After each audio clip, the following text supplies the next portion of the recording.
Donald Trump and the king. Jeffrey Epstein was off limits, probably Prince Harry's off limits.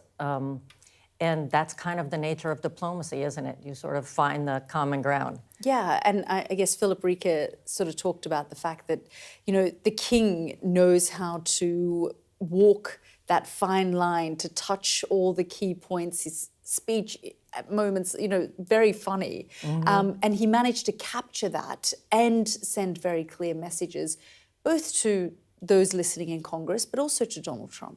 Yeah, and I think you raised an interesting point. One of the values of this, in many respects, is there's some faith in world leaders getting along well. And they're both very funny and very warm, and seeing that play out on an international stage, maybe that has some lasting impact. I was going to ask you about the kind of wider global implications in this moment where people feel like, what is the world order? When we talk about the international community, what does that really mean in the midst of this Iran war? And Donald Trump and his unpredictability as a leader. I mean, how would you sum all of that up in this moment? And I have about a minute left. I'm sorry, Hillary. Yeah, I would just say that I think this doesn't change that Donald Trump really sees himself as the ruler of the world these days. He sees himself as being in charge of many decisions where he was not given, the portfolio for, but yet he inserts himself. And I think that the one kind of place he steps back and takes pause is, well, a monarchy has more lasting impact. So, but I don't think this changes much in terms of the long term for President Trump. Hillary, always grateful to have your thoughts and analysis. Thank you so much for joining us. And that's it from me and the World team tonight. We're back tomorrow from 9 p.m. More coverage of the US royal visit next with Anna Botting and The Wrap. Good night.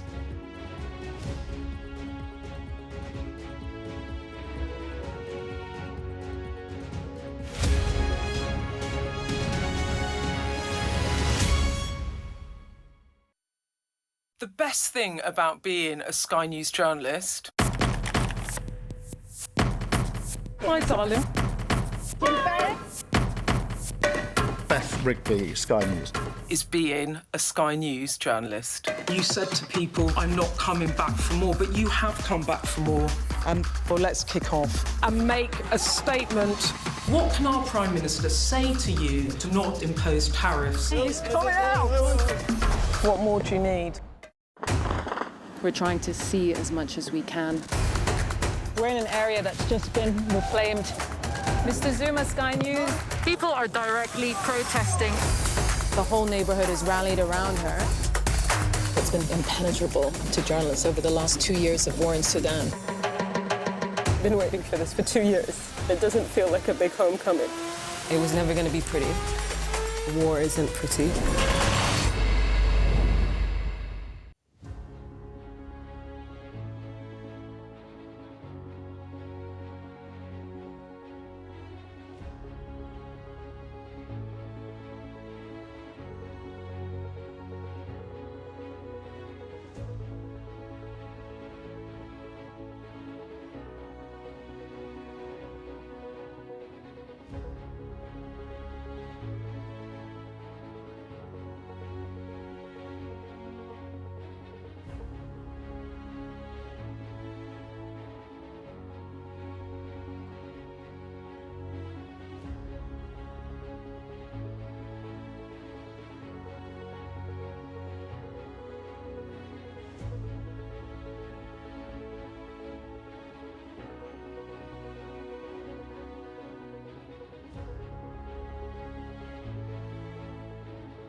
Tonight on The Wrap, the King makes his pitch to America. Whatever disagreements we may have, we stand united in our commitment to uphold democracy. Charles hails the UK and America's irreplaceable and unbreakable bond in a speech to the US Congress, aimed at reaffirming the transatlantic partnership. But will undiplomatic remarks from the UK's new ambassador derail the monarch's efforts to put the relationship back on track? Also tonight, Keir Starmer sees off a Tory effort to make him face an investigation into claims that he misled MPs over Lord Mandelson. But more than a dozen Labour backbenchers rebel, and they're not happy at being pushed around. The fact that MPs like me are being whipped into voting against this motion is, in my view, wrong. Iranian ambassador is summoned over social media posts apparently aimed at recruiting martyrs in the UK. We investigate Iran's online efforts to find would-be criminals on British soil. Well, we discuss the day's biggest stories with the Times chief political correspondent, Aubrey Allegretti, and the former Conservative Special Advisor, Salma Shah, plus a first look, of course, at the front pages of tomorrow's newspapers.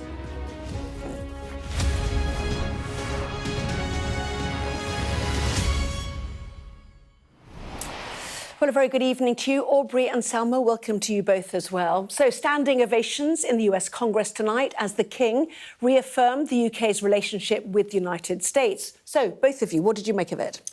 Interesting. This is a monarch sort of departing from tradition, a bit more pointed, a bit more political than it ever has been under the late Queen. So we're fascinated to see whether this is going to be a pattern that goes on or whether this is very specific in this context. OK, Aubrey. And I suppose, despite the sort of turbulence that there's been in transatlantic relations, the King remains probably the UK's best diplomat. It'll be interesting to see how much his messages about standing with Europe, erring against isolation, go down in the months and years ahead with Donald Trump. Yes, or even tonight. More on that in just a moment. The King called on Britain and America to rededicate themselves to each other after acknowledging that the two countries did not always agree. His speech came after the President had heaped praise on the King and claimed that Americans have no closer friends than the British. Well, our royal correspondent, Laura Bundock, reports now from Washington. With full fanfare, a dazzling display and a star-spangled welcome, White House style. The scale of this military show, a first for a state visit, and a sign how much it means to him to host royalty. Two countries, two old allies, but a backdrop of tense transatlantic relations. And to that, many were against this whole trip. Here, though, with the ceremony, all that to one side. From Trump, a personal, warm greeting laying out his long-standing love for British royalty. Anytime the Queen was involved in a ceremony or anything, my mother would be glued to the television. And she'd say, "Look, Donald, look how beautiful that is." She really did love the family. But I also remember her saying very clearly, "Charles, look, young Charles, he's so cute." My mother. My mother had a crush on Charles. Can you believe it? And fulsome praise for the UK-US friendship. The greatest of nations must be anchored by the strongest and deepest of roots. Americans have had no closer friends than the British. We speak the same language, we hold the same values, and together our warriors have defended the same extraordinary civilization under twin banners of red, white, and blue. Inside the Oval Office, a meeting that mattered. What was discussed, we'll probably never know. No cameras allowed to capture the conversation. And then to Congress and the King's address. Whatever our differences, whatever disagreements we may have, we stand united in our commitment to uphold democracy, to protect all our people from harm, and to salute the courage of those who daily risk their lives in the service of our countries. A strong defence of the special relationship, an acknowledgement of current disputes, and a chance to strengthen ties that feel so frayed. Our two countries have always found ways to come together. And by Jove, Mr. Speaker, when we have found that way to agree, what great change is brought about, not just for the benefit of our peoples, but of all peoples. This, I believe, is the special ingredient in our relationship. There was so much potential for jeopardy. Outside Congress, victims of paedophile Jeffrey Epstein gathered. We're not going away. We're going to keep showing up, and we hope that you show up with us. He's certainly stood a lot stronger than our own president here of the United States. I do commend the king for that, but I also think this is a very missed opportunity, and I hope that he has the chance to acknowledge, hopefully the next time that he's available here, that we need to have a world leader step up in a way that we haven't seen from our own president. But the focus today, historic alliances over current political disputes, reminding the room and the president the UK and the US have an enduring relationship, and one that surpasses powerful personalities. Laura Bundock, Sky News in Washington. Well, Laura and our US correspondent James Matthews both join us now from Congress, where the King delivered that speech. James, to you first of all, wow, that packed a bit of punch, didn't it? It did, yeah. Powerful performance, I thought, from the King. You know, warm, funny. He connected with his audience. The gags were good. Spoke about American independence, 250 years old, or as we say in the UK, just the other day. Quoted Oscar Wilde, saying we have everything in common with the Americans except the language. So, you know, there was good interaction, applause aplenty, but it was also very political, I thought, quite hard-hitting, Anna, in terms, you know, in this Trump era. If you had a checklist of areas of controversy surrounding Donald Trump, then the King hit many of them. Spoke about democracy for a kick-off, spoke about the place in which he was speaking as a citadel of democracy, created to represent the voice of all American people to advance sacred rights and freedoms. This in a place where the president is consistently accused of subverting Congress, democracy, the legislature. There were cheers when he spoke of Magna Carta and how that had cited as the foundation of the principle that executive power is subject to checks and balances. There is, of course, much criticism of Trump that he is a president who rules by decree, unaffected by checks and balances. He spoke about defense, spoke about Europe, and invoked Henry Kissinger, who spoke of the Atlantic Partnership based on twin pillars, Europe and America. That partnership, he said, is more important today than it has ever been. Bear in mind, there is that increasing distance politically between Europe and America, of course. And he spoke about NATO. Donald Trump is a man, and his senior members of the Trump administration consistently rubbish the contribution of NATO. Well, he reminded this joint meeting of 9/11 when NATO invoked Article 5, said that we answered the call together, stood shoulder to shoulder through 2 world wars, the Cold War, Afghanistan, moments that have defined our shared security. A hard message to Donald Trump there. He spoke about the rule of law as well, said the certainty of stable and accessible rules, independent judiciary, resolving disputes and delivering impartial justice. Spoke about the importance of that. There was expectation, anticipation that he might refer to Epstein survivors, Anna. Well, let me read you what he said. He said, in both our countries, it's the very fact of our vibrant, diverse and free societies that gives us our collective strength, including to support victims of some of the ills that so tragically exist in both our societies today. That's as near as he got to mentioning Epstein survivors. I mean, take from that what you will. I think if that was a reference to Epstein survivors, it was extremely oblique. Interesting. And Laura, it was specifically pertinent and political, perhaps surprisingly so. Worth remembering it's a speech written with the British government, but some long and deeply felt issues in there for the King: the environment, his Christianity, recognition of all faiths and none. Everyone's saying how successful this has been so far, but you do wonder how Donald Trump will react to some of that, because they meet again later today, don't they? Yeah, there's a state dinner happening later on, white tie at the White House. Look, I think hearing Donald Trump speak earlier, he was desperate to be in the room. He said, I wish I could be in there and hear you deliver the speech. He knows that although these is the King's voice, these are very much the words of the government. The King is coming as head of state, not coming as head of government. So it was always going to be a big speech, a big moment, but it certainly felt like his most political speech to date.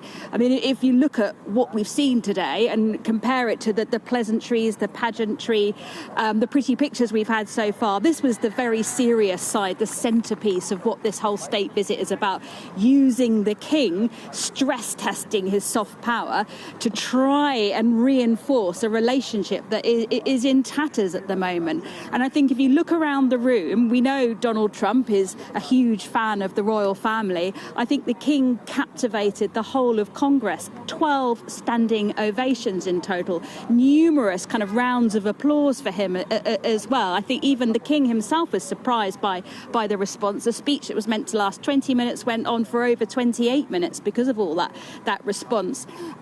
It was very interesting on those political points he was making, a strong defence of NATO, on the Royal Navy as well. Remember Trump mocking our Royal Navy, the King reminding the room that he'd served in the Royal Navy, his father had, his grandfather and his great-grandfather. So there is nobody like the King to address a historical alliance when he has such a close personal connection to that. I looked very closely at the King's team when he was delivering this address, and they were as pleased as punch with how it went. We've had words from the palace this evening saying that the King was deeply honoured to have been invited and was greatly touched by the warmth and generosity of the response he received. So this is the heavy lifting of this state visit over. There'll be some warm words again, I imagine, at that state dinner.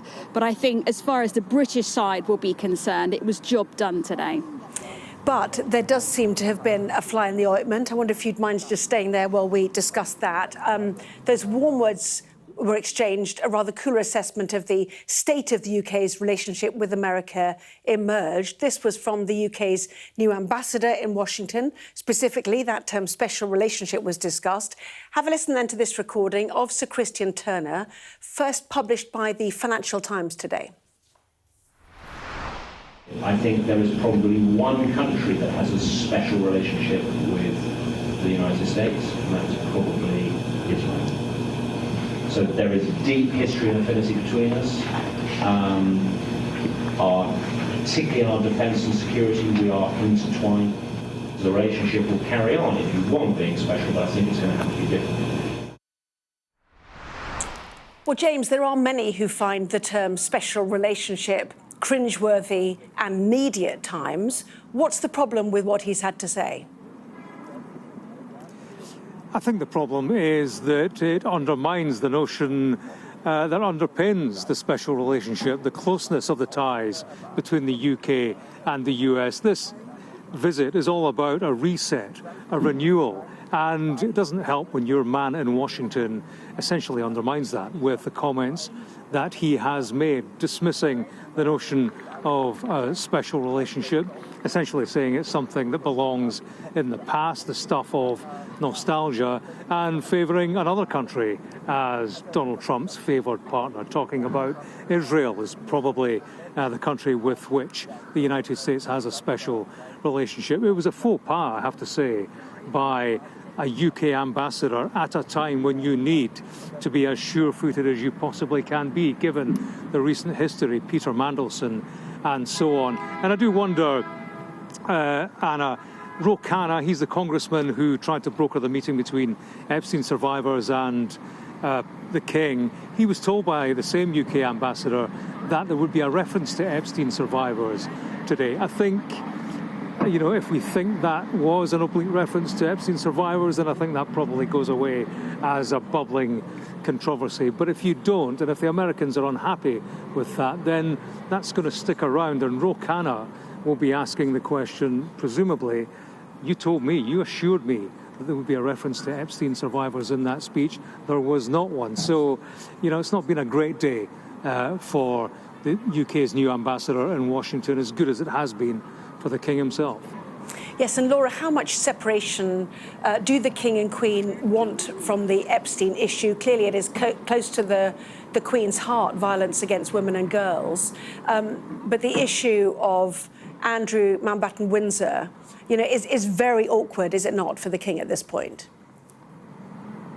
Yeah, it did always threaten to cast a shadow, or in some respects even overshadow this visit. It was said right from the offset that the King and Queen would not be able to respond to those requests to meet Epstein's victims, purely because of the sensitive nature of the ongoing investigations in the UK. Now, I know, James, you've spoken to many of the survivors and families of, and they say, well, look, we didn't need to engage him on the specifics, we just wanted to be heard.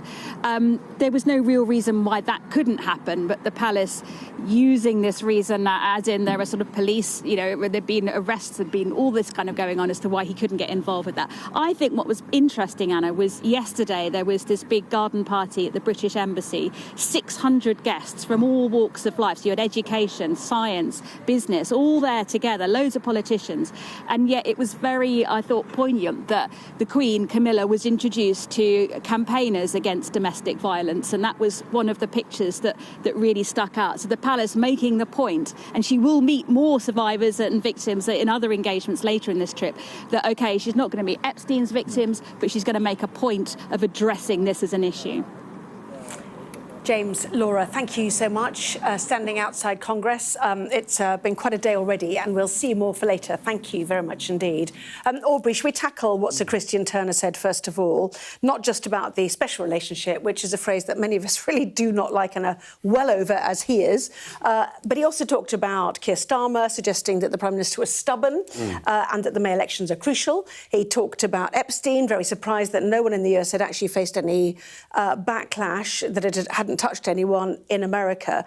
And this is the new ambassador. We've had enough controversy with the last ambassador. It's just what the King does not need at this point. Of course. I mean, Christian Turner was brought in as a professional, long-standing diplomat to try and effectively clear up a lot of the mess that had been caused by Keir Starmer deciding to break with lots of decades of convention. There were a few notable exceptions to that, but by appointing Peter Mandelson, a political appointee, to a really senior diplomatic post. And Christian Turner, we were told, was going to sort of, be this safe pair of hands. I think actually it's quite interesting. Some of the views that he is espousing about the UK-US special relationship, or at least the relationship itself, are not, let's say, uncommon or unconventional wisdom as it's received inside the Foreign Office. They are just not things that you would expect to hear the ambassador repeat in a public forum. And granted, he didn't think he was speaking in that forum, but it's safe to say that these comments were recorded, leaked 2 months later, and so somebody was presumably trying to cause him maximum damage. I'd ban it as a phrase. And in fact, the King said the special ingredient in our relationship, which I thought was a marvellous way of putting it. Yeah, so absolutely. back to the speech then. You know, you do want, Donald Trump said he was going to be watching it. You wonder how he felt about some of it. It talked about the importance of democracy, the importance of Congress holding the executive to account. One wonders if it was the Democrats who were standing to clap for some of it, including sustainability and the environment, for example, in the world of drill, baby, drill. Anyway, there was a lot in it. And as you pointed out, is a return to a political Charles of the time when he was heir and prince. But what's interesting about this is the political Prince of Wales, as was not sanctioned. This was somebody that went off and did things because he felt a personal passion for it. What's interesting about this is a fully government, full fat sanctioned king going out there. And as Laura said, using his soft power. Well, here's the interesting thing about all of this, all brought together. It's not just that the king's soft power is now hardening. It's the fact that diplomacy is now open. So it's not just about a reaction to Trump and who's in the White House.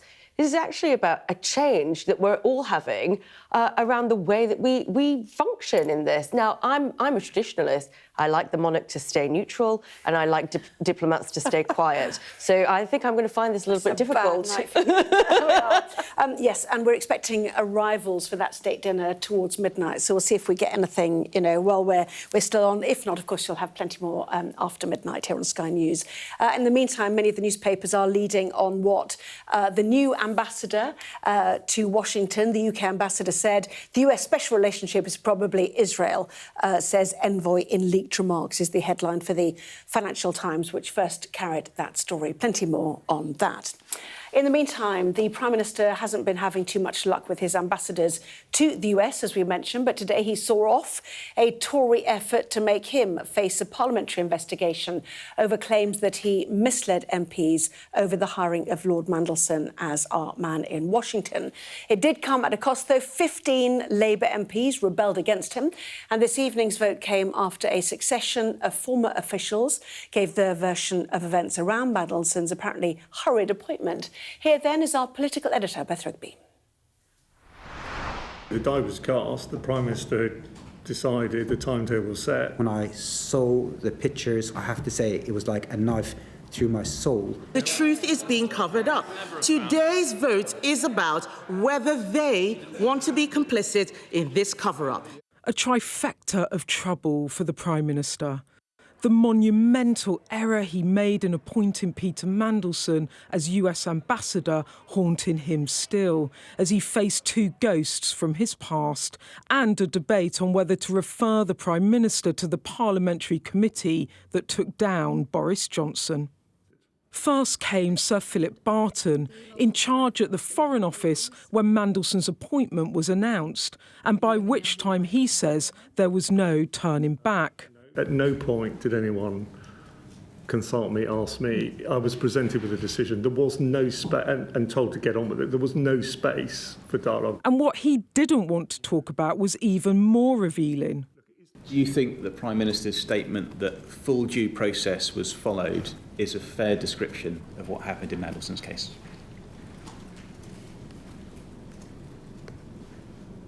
I'm going to dodge. I mean, I'm not going to answer your question. But he did say this about the timing of Mandelson's developed vetting the top level of security clearance. It was unusual for the announcement to be made before he received DV. Next up was Morgan McSweeney, the PM's former chief of staff and once his closest aide, here to take responsibility for giving the PM the wrong advice. The appointment of Mandelson as ambassador was a serious error of judgment. I advised the Prime Minister in support of that appointment, and I was wrong to do so. Advice he insists was based on lies Mandelson told him about the depth of his relationship with Epstein. How I understood it at the time was a passing acquaintance that he regretted having and that he apologised for. What has emerged since then was way, way, way worse than I had expected at the time. And it was when I saw the pictures, when I saw the Bloomberg questions in September 2025, I have to say it was like a knife through my soul. I did not expect that level of connection that he was talking about there. But at the time, a risk worth taking, because Number 10 wanted a Trump whisperer in Washington. I don't think the Prime Minister would have chosen Mandelson if Kamala Harris had been elected president. I think he considered about who would be the right fit for the White House. From the Select Committee room to the floor of the House of Commons, where Starmer's opposite number made her case that the PM had misled Parliament. The Ministerial Code is very clear. Ministers who mislead the House must correct the record, and I quote, at the earliest opportunity. It is very obvious that the Prime Minister, what the Prime Minister said at the dispatch box was not correct. Labour MPs being whipped to vote down the Conservative motion. Starmer allies out in force.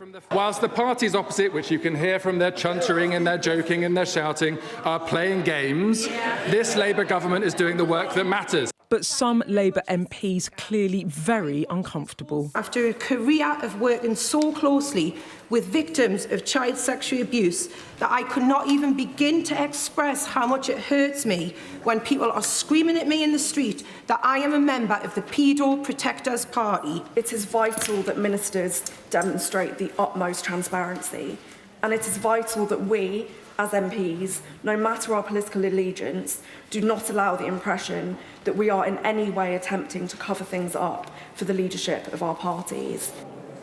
The Prime Minister has won this vote and for now will not be investigated by the Privileges Committee, which will be a huge relief to Number 10. Senior figures tell me that the Tories blew their chance by pressing for this so soon to the May elections and while other Mandelson investigations were already underway. But others have a different take. One senior Labour source told me that this was a very hollow victory, with many MPs quietly fuming that they've been put in this position where political opponents can accuse them of being complicit in a cover-up. And the person they blame for that is Starmer. Do you have confidence in the Prime Minister? Absolutely. For now, the Cabinet putting on a united front, but beneath is a party splintering, and all bets are off after the elections in May. Beth Rigby, Sky News, Westminster. So 2 issues today, perhaps 3, I guess. The escape from the Privileges Committee investigation, all the people we heard from to the Foreign Affairs Select Committee and what it means for Keir Starmer. So where do you want to start, Aubrey? Loads to unpack. I mean, it probably makes sense to sort of start at the end because we have sort of gone through like a week-long process now of the Foreign Affairs Committee interviewing various witnesses. And while they have sort of tried their best to bring us new information, I felt like today was kind of lacking a big smoking gun. We had basically both sides digging in. Philip Barton representing previously the Foreign Office and effectively suggesting that this was quite a rushed process, that it took a slightly unusual turn of events insofar as there was an announcement before there was vetting, although expressing some sympathy and saying that there wasn't any pressure put on the decision. And then we had Morgan McSweeney representing effectively Keir Starmer in Number 10 and saying neither he nor the PM knew about Mandelson's links to Epstein and how could they have, they lied and they trusted him in good faith.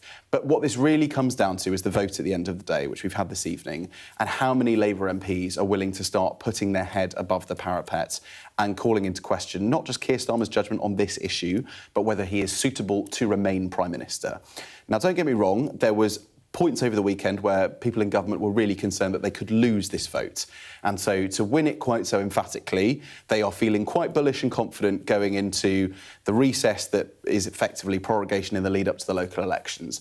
Only 15 Labour MPs voting against it, but underneath the surface, look at those 53 Labour MPs who either abstained deliberately or were given permission to miss the vote. In amongst them, you do have a couple of ministers who there have been questions about whether or not they are really sort of wavering in terms of their loyalty. I would suggest that this is not a strong indication of the fact that Keir Starmer is safe in the medium or long term, but really a recognition that with local elections round the corner, nobody wants to be seen to be so explicitly disloyal. OK, there was one bit that struck me in Morgan McSweeney's testimony when Emily Thornberry asked him about was he fine with it, talking about David Lammy, knowing about Lord Mandelson being appointed.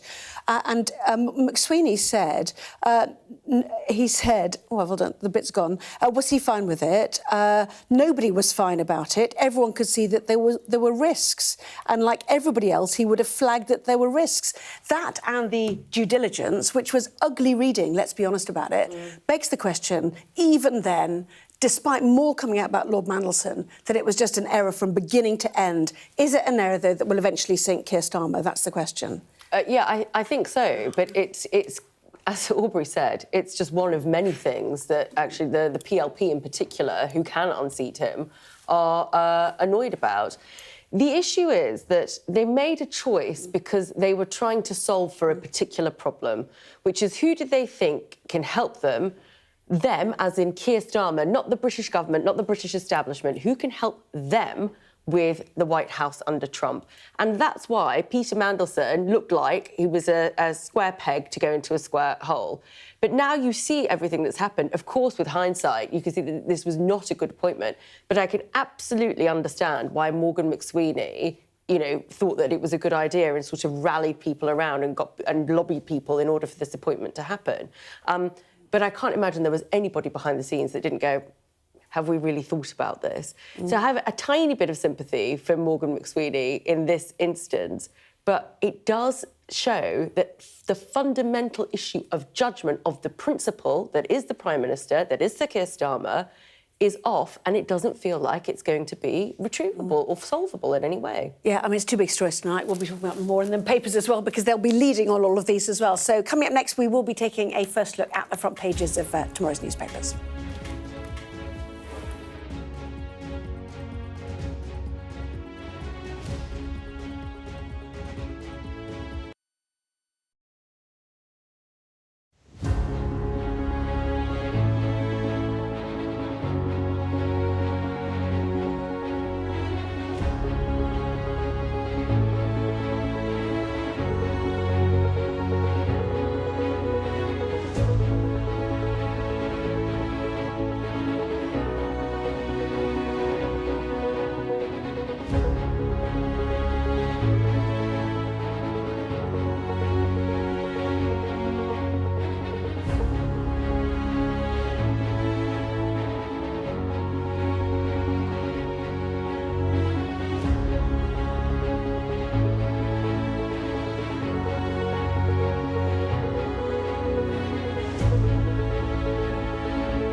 What's the best thing about being a Sky News presenter? Perfect. Let's bring you some breaking news. Being a Sky News presenter. I began by asking, thank you so much, trusting us to tell her story. The battle for number 10. Sky News has been given exclusive access. Let me give you a sneak peek. It was the day those present would never forget. Why did you decide to open up and tell your story? Well, it is time now to see what is making the front pages of tomorrow's newspapers. So let's start with the Eye, which reports on the King telling America's political elite that both the US and Britain must reconcile as both benefit from their partnerships on defence, technology, science and medicine. The Guardian says the King's speech extolled the importance of Britain's special relationship to Congress, making reference, or pointed reference rather, to the importance of NATO, the defence of Ukraine and the climate crisis. The Financial Times focuses on the British ambassador to Washington's comments, saying that America's only special relationship is probably Israel, not the UK. An image of the King smiling with President Trump is on the front page of the Metro, but the paper leads with a doctor warning people seeking cosmetic procedures using AI-generated images of how they want to look, that they're being unrealistic. The Mirror has another photo of the King and the President. The main story is about oil giant BP's record profits. The paper says the company has been slammed for making £366 a second, while struggling households pay the price of the war in Iran. The Daily Mail says Keir Starmer was rocked by a Labour rebellion over what it describes as his cowardly bid to block a sleaze probe into the Mandelson scandal. And the Daily Star leads with a lighter moment, with Donald Trump revealing his mother once had a crush on a young Prince Charles. Well, a late turnaround, to be honest, for many of these newspapers. The King has barely finished when they're having to go to print. And, you know, somebody who formerly worked at The Guardian, you're somewhat bemused that they've led on a royal story. Yeah, it's very interesting. I mean, obviously, The Guardian as a newspaper, I think, tends to take a slightly less sort of rarefied view of royal stories and view them with a little bit more scepticism, but really interesting to see them cover this in a sort of very straight way, probably understanding the significance of Charles's visit and appearing to sort of tacitly acknowledge some really key points of difference between the UK and the US. I mean, most explicitly, we seem to see that with Ukraine and talk about defence.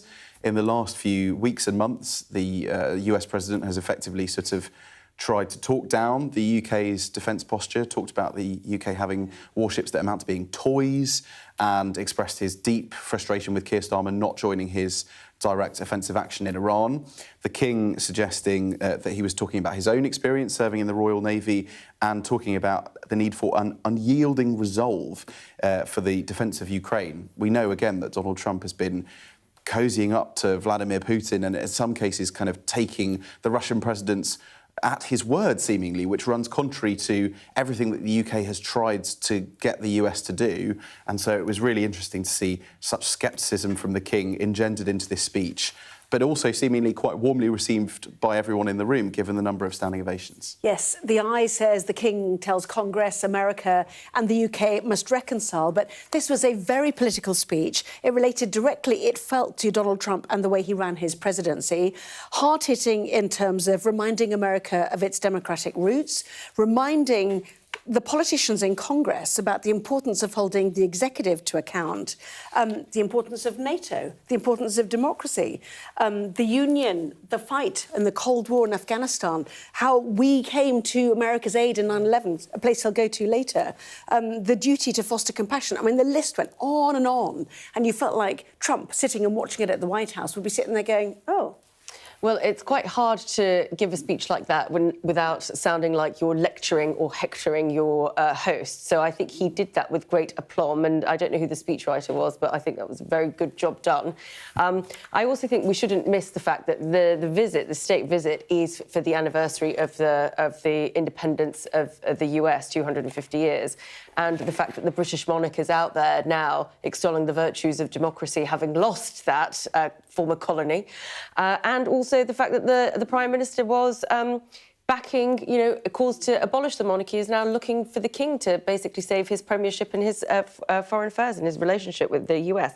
That aside, yes, this is an incredible speech, an incredible moment, but the fact that it's been done in a way that means there is a little bit of a safety net because it's the King doing this as opposed to a politician, I think hopefully will bring the message to the White House and particularly to Donald Trump to say that actually there is something that is worth keeping here for the future and the longer term. Yes, the Daily Mail says King delivers a diplomatic masterclass and urges Trump not to abandon NATO. So that's how they have assessed what he did. There we go up the top, another a great picture from earlier as well. And in fact, a split picture, isn't it?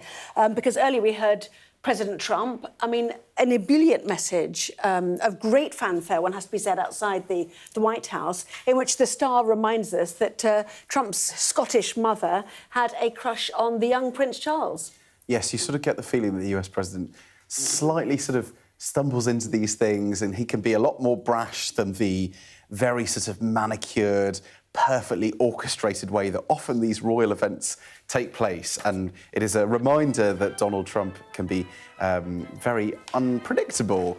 It seems like it was sort of warmly received, and obviously we can see the pictures there of the two leaders, the monarch and the president, that's, you know, seeming to sort of exchange lots of pleasantries. The body language is all very warm. I suppose the key question will always be, if the UK is investing so much energy and effort into trying to use this soft power, what leverage does it have? What results does this give Britain? And it's obviously important to mark the 250th anniversary of independence for the US, but people will be saying, you gave Donald Trump a second state visit historically early, and the King's gone over there despite very pointed criticisms of the UK and its government going back months now.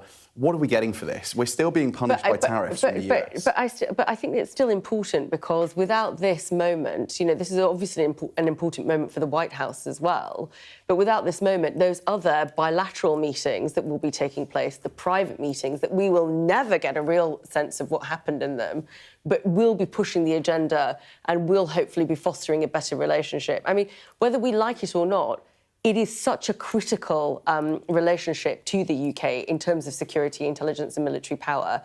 There is nothing else that we could have done, and I think it's really remiss of us not to sort of acknowledge that.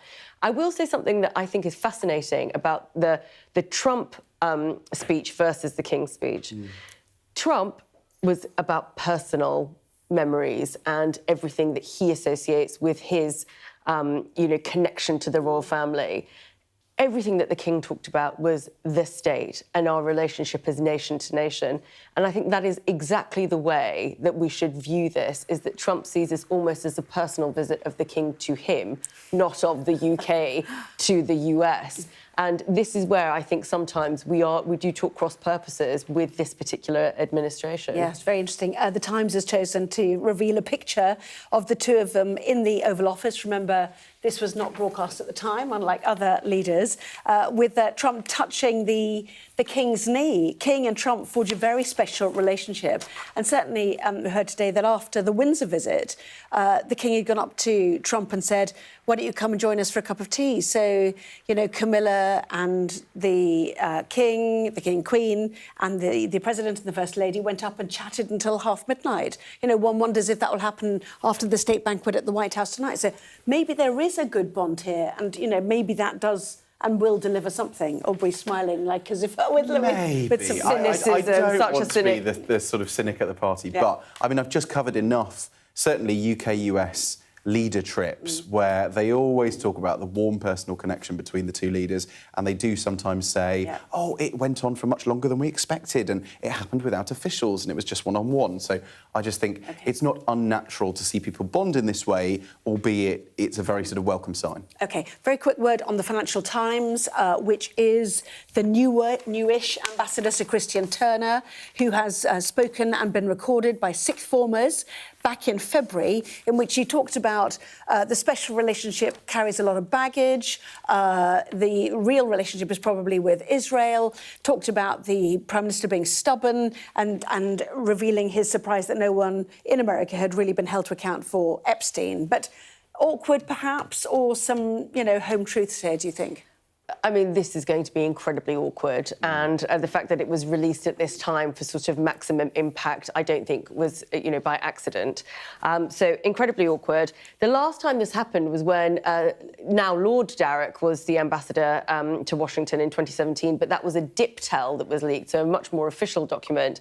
I think we do have to be a little bit more cautious than we have been in terms of our diplomacy and what open and transparent diplomacy should look like, and what actually diplomats should do when they should keep their opinions perhaps to themselves a little bit more, however true this analysis may be. OK, should we move on to Starmer, who's the other main story for the newspapers?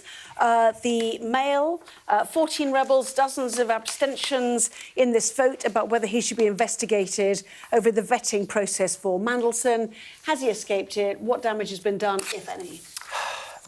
So, lots to unpack here. I mean, Keir Starmer has avoided a mass rebellion. At certain points over the weekend, there were suggestions that key potential sort of opposition figures within the party, people like Angela Rayner, might sort of come out and effectively cause a lot of trouble for the government in the same way that they did when this big motion that we now know as the Humble Address was brought before Parliament, which effectively sequestered all of these documents about why Mandelson was appointed in the first place. Angela Rayner was, at the time, one of those people effectively forcing the government to sort of water down its opposition to that so that it could get into a more soft landing. Here, it seems that Keir Starmer has avoided a significant rebellion, but I still think that there is issues being stored up here. Yes, the Daily Express has, they say, an exclusive, which is Kemi Badenoch accused Labour MPs of being part of the Peter Mandelson scandal cover-up. Meantime, the Daily Telegraph, I don't know if we see, there we go, there's the Express. In the meantime, the Daily Telegraph, Starmer offers to bring back Angela Rayner. I mean, this is classic prime ministerial politicking. Behind the scenes, because as Aubrey just said, you know, you will have had all these calls happening over the weekend, whips trying to manage the expectations and thinking about what actually the result is going to be of this vote. And part of that conversation would be around the would-be challengers to the Prime Minister, Angela Rayner, clearly being ahead of the pack. So this olive branch, as the Telegraph is describing it, is about her possibly making a return to quell what might be the prince across the water. Absolutely. The Prime Minister extended the olive branch to his former Deputy Prime Minister earlier this month amid speculation that he'd been considering a reshuffle after the local elections. Earlier suggestions this week about Rachel Reeves being out. I heard speculation today that that would only leave Ed Miliband potentially as Chancellor. Who would you put in her place, to be fair? There are definitely Labour MPs pushing for him. I think they think that he is emblematic of a wider reset. People have generally said to me, the march of the soft left, which is how you sort of describe that kind of cohort of the Labour Party, is not about Louise Haigh, Angela Rayner and Lucy Powell, the three former cabinet ministers who have been sort of gradually pushed out. It is about bringing Miliband more into the centre. Whether or not Number 10 is up for that is a different story. And I've spoken to plenty of government sources who say there would be a cabinet walkout if that happens. So it's by no means a done deal, but some Labour MPs are trying to push it. I think what's clear is the Prime Minister has lost control. Goodness, the May elections and the fallout are going to be very interesting, are they not? Lots more of that still to come. More too, because we'll talk about where the government has summoned Iran's ambassador for a dressing down.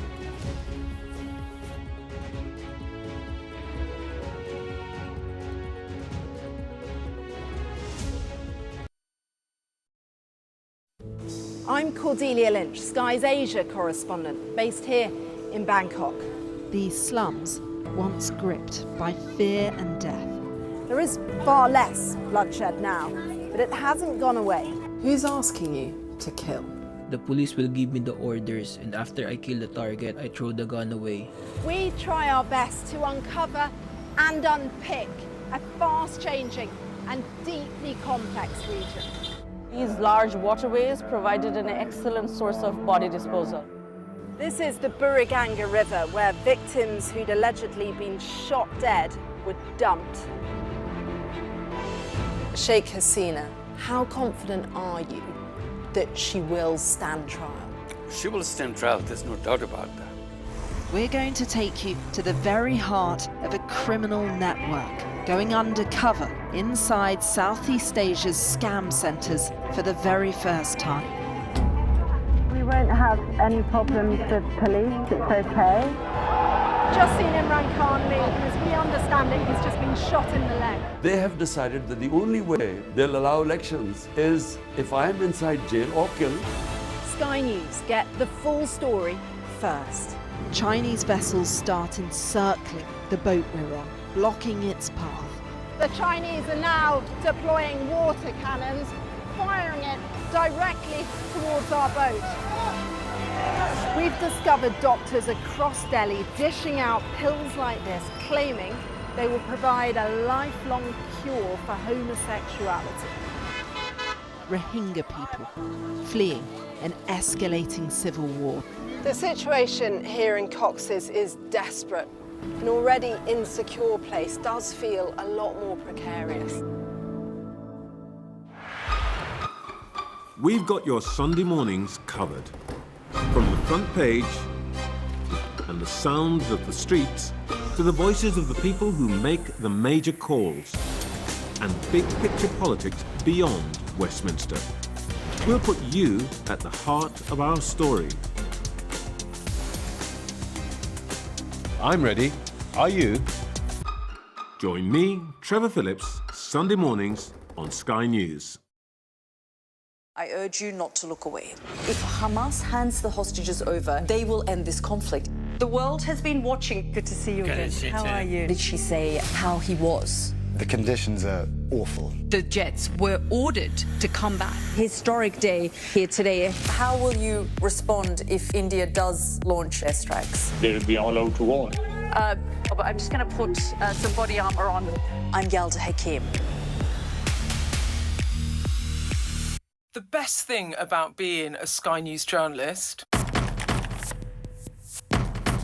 Hi, darling. Beth Rigby, Sky News. ...is being a Sky News journalist. You said to people, I'm not coming back for more, but you have come back for more. Well, let's kick off and make a statement. What can our Prime Minister say to you to not impose tariffs? He's coming out! What more do you need? Well, next tonight, the government has summoned the Iranian ambassador in response to what ministers have described as unacceptable and inflammatory comments on social media. It follows reports of online messages calling on Iranian expats in the UK to become martyrs.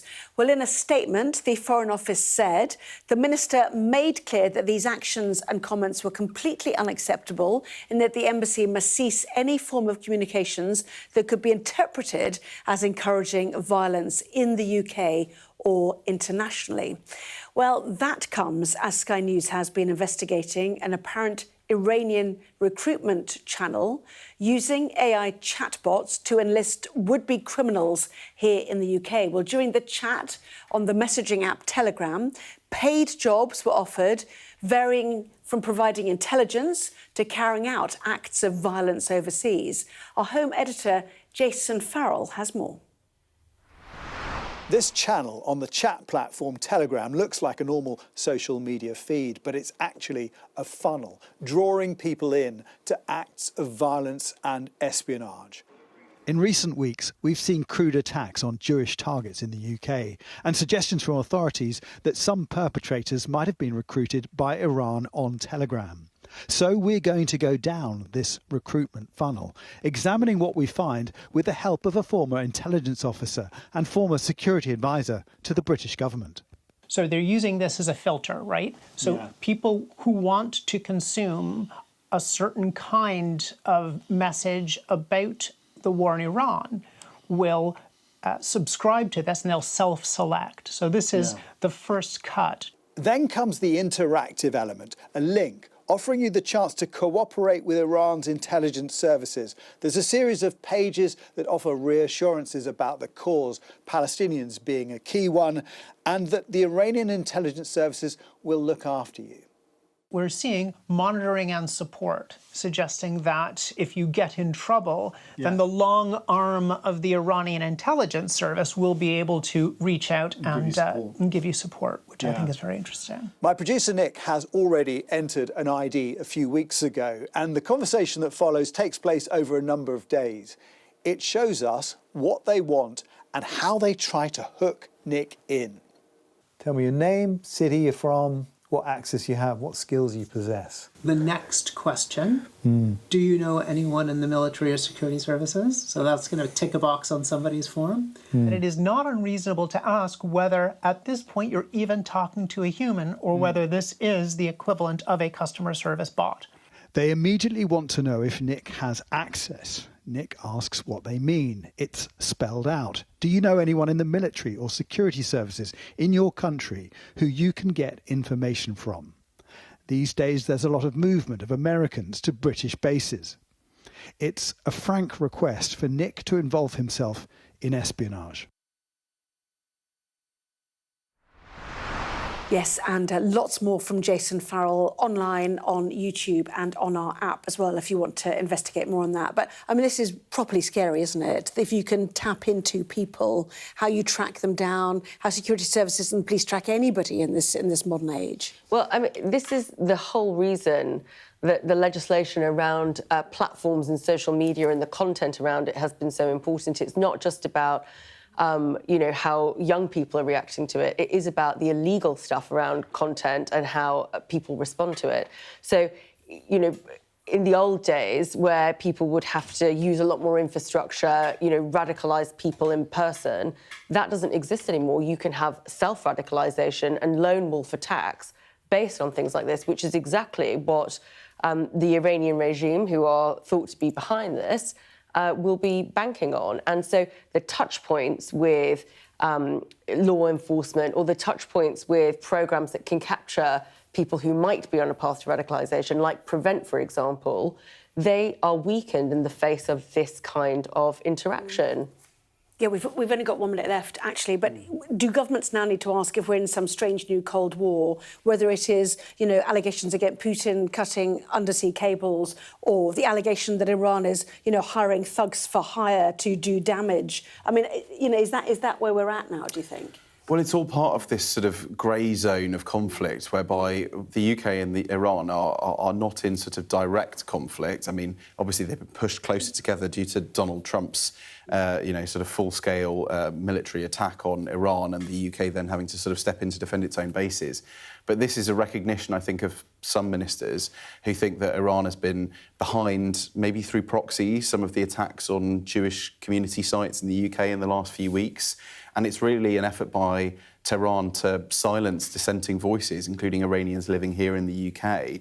So this sort of call for mass participation has been, I think, shared by embassies, not just in the UK, but across the world, in places like Australia and Sri Lanka as well. But counter-terror police, I think, have been looking into this. So they clearly think there is a real threat. Yes, apologies for stepping in. Aubrey, Salma, thank you. Top stories next here on The Wrap. Don't go away. We're trying to see as much as we can. We're in an area that's just been reclaimed. Mr. Zuma, Sky News.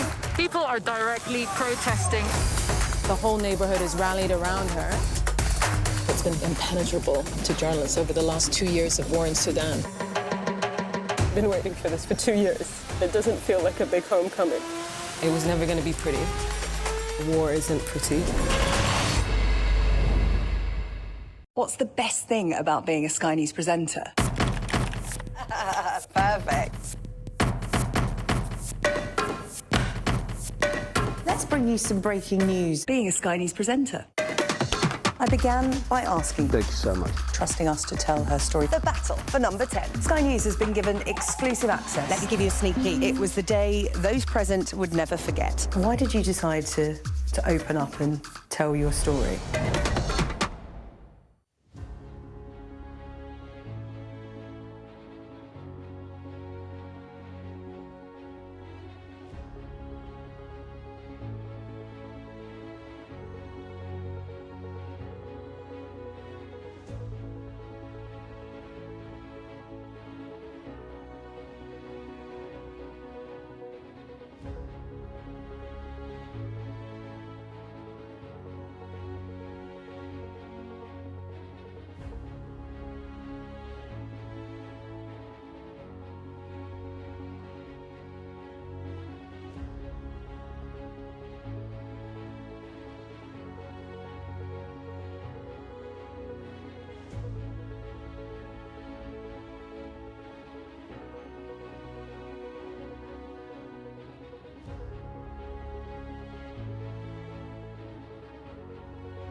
Tonight on The Wrap, the King makes his pitch to America. Whatever disagreements we may have, we stand united in our commitment to uphold democracy. Charles hails the UK and America's irreplaceable and unbreakable bond in a speech to the US Congress, aimed at reaffirming the transatlantic partnership. But will undiplomatic remarks from the UK's new ambassador derail the monarch's efforts to put the relationship back on track? Keir Starmer sees off a Tory effort to make him face an investigation into claims that he misled MPs over Lord Mandelson. But more than a dozen Labour backbenchers rebel, and they're not happy at being pushed around. The fact that MPs like me are being whipped into voting against this motion is, in my view, wrong. Oil giant BP comes under fire after revealing it's made £2.5 billion in the wake of the Iran war. Well, we discuss the day's biggest stories with the Times chief political correspondent, Aubrey Allegretti, and the former Conservative special advisor, Salma Shah. Plus, a first look at the front pages of tomorrow's newspapers, including plenty of coverage of the King's speech.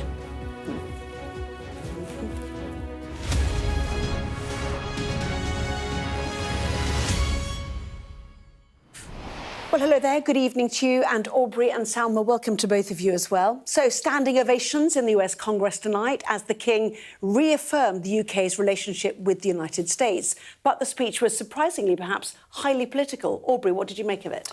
Certainly. I mean, it's been really interesting to see how King Charles has been navigating the diplomatic tightrope that is trying to land some really important messages in front of Donald Trump without insulting his host. The UK has obviously put a huge amount of effort and sort of cost and time in making this big moment happen. What are we going to get for it? That's what I'd like to see. OK, Salma. Yeah, I mean, we're seeing a different kind of monarchy, one that we might have feared previously when he was the Prince of Wales, going off and, having his say on things. But this seems like a big government-sanctioned intervention in uncharted, undiplomatic territory, one might say. OK, so let's look at the detail. The King called on Britain and America to rededicate themselves to each other after acknowledging that the two countries did not always agree. His speech came after President Trump had heaped praise on the King and claimed that Americans have no closer friends than the British. Well, our royal correspondent, Laura Bundock, reports now from outside Congress. With full fanfare, a dazzling display and a star-spangled welcome, White House style. The scale of this military show, a first for a state visit, and a sign how much it means to him to host royalty. Two countries, two old allies, but a backdrop of tense transatlantic relations. And to that, many were against this whole trip. Here, though, with the ceremony, all that to one side. From Trump, a personal, warm greeting laying out his long-standing love for British royalty. Anytime the Queen was involved in a ceremony or anything, my mother would be glued to the television. And she'd say, "Look, Donald, look how beautiful that is." She really did love the family. But I also remember her saying very clearly, "Charles, look, young Charles, he's so cute." It's my mother. My mother had a crush on Charles. Can you believe it? And fulsome praise for the UK-US friendship. The greatest of nations must be anchored by the strongest and deepest of roots. Americans have had no closer friends than the British. We speak the same language, we hold the same values, and together our warriors have defended the same extraordinary civilization under twin banners of red, white, and blue. Inside the Oval Office, a meeting that mattered. What was discussed, we'll probably never know. No cameras allowed to capture the conversation. And then to Congress and the King's address. Whatever our differences, whatever disagreements we may have, we stand united in our commitment to uphold democracy, to protect all our people from harm, and to salute the courage of those who daily risk their lives in the service of our countries.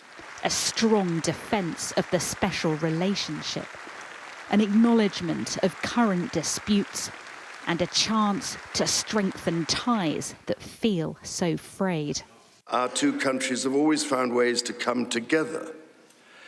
And by Jove, Mr. Speaker, when we have found that way to agree, what great change is brought about, not just for the benefit of our peoples, but of all peoples.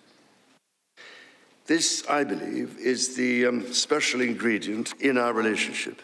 There was so much potential for jeopardy. Outside Congress, victims of paedophile Jeffrey Epstein gathered. We're not going away. We're going to keep showing up, and we hope that you show up with us. He's certainly stood a lot stronger than our own president here of the United States. I do commend the king for that, but I also think this is a very missed opportunity, and I hope that he has the chance to acknowledge, hopefully the next time that he's available here, that we need to have a world leader step up in a way that we haven't seen from our own president. But the focus today, historic alliances over current political disputes, reminding the room and the president the UK and the US have an enduring relationship, and one that surpasses powerful personalities. Laura Bundock, Sky News in Washington. Well, Buckingham Palace has said that the King has been absolutely delighted by the reaction he received in Congress, greatly touched by the warmth and generosity of Congress's response to that speech, and deeply honoured to have been invited to be the first British King to give such an address. One wonders if it was the Democrats who were clapping more, because there were some quite pointy parts of that, weren't there, which Donald Trump, we know, would be sat listening to. Well, actually, it's a split down the middle in the pointy parts that clearly the British government would be interested in, which is reaffirming commitments to NATO, talking about Ukraine, talking about that special relationship, even though I know you hate the phrase because it has become a cliche. But then there was also the aspect, which I think a lot of the Democrats would like, around climate change, his personal faith. And so we did see a little bit of the King, the man, in this speech as well. So I don't think he was going to give up the opportunity to address Congress and not have a little bit of what he felt was also important. So I think there was enough there for everybody, and indeed for the White House to feel secure that this was a speech well done and not something that they would have to rubbish or be critical of at any point afterwards. He talked about this great alliance we have, going back, obviously, he said 400 years, I think, didn't he, at one point, where we don't always agree, and clearly pointing to the fact that Trump and Starmer have not necessarily agreed at the moment. We had a heartwarming speech, one would argue, from Donald Trump as well, talked about his mother, Mary McLeod, who came from real Scotland, Stornoway, you know, proper Scotland, as he put it. So the warmth feels genuine. Now, you're concerned that actually we do all of this at a time of disruption between our governments and get nothing. Do you not see some path to, to some meeting of minds here? I mean, there is absolutely a point and a positiveness to this visit. I mean, it's important on a sort of symbolic and diplomatic level, because obviously this is a really important moment. And actually, if the King hadn't gone, it would have raised, significant questions. I just speak to lots of people in government who are concerned that we are using up a lot of our leverage, the tools in our diplomatic armoury, which we have to try and cajole and convince what is often quite a sort of erratic US president who seems to be intent on at least challenging the fundamentals of the post-World War II order. And whether it was the state visit that was extended to Donald Trump in quite unique circumstances very soon after his election, or the King going over to Washington to mark the 250th anniversary of independence, people are asking, OK, well, fantastic if we're sort of putting all of this effort in, but what actually sort of technical rewards are Britain getting? Does it mean that Trump is treating us differently in terms of the sort of special relationship? And I use those in terms of the small, the lowercase s. Doesn't it instead just calm some of his irritation that Starmer failed to let him use our bases at the start of the Iran war. Isn't that what this is really about? Quite possibly, yeah. It will cover that, but it's also about the fact that the UK is still suffering and has tariffs imposed on it by the US that we've been working behind the scenes now for over a year to try and remove, and those seem to persist. But that is not something that is unique to the UK. That is something that the US has inflicted on the entire world. But if we claim to have a unique relationship with the US... But that is not the motivation of the White House in the way that it has thought about tariffs, and I think we all know that in terms of the understanding of why they're imposing tariffs. It is this sense that they're going to then all of a sudden start onshoring manufacturing again, which is part of the MAGA promise. But I think we do also have to understand that the state visit is not just about two people meeting. There are several different layers of connections, meetings, diplomatic interactions that will take place. And it's further strengthening not just of the individuals, but also of the systems of departments.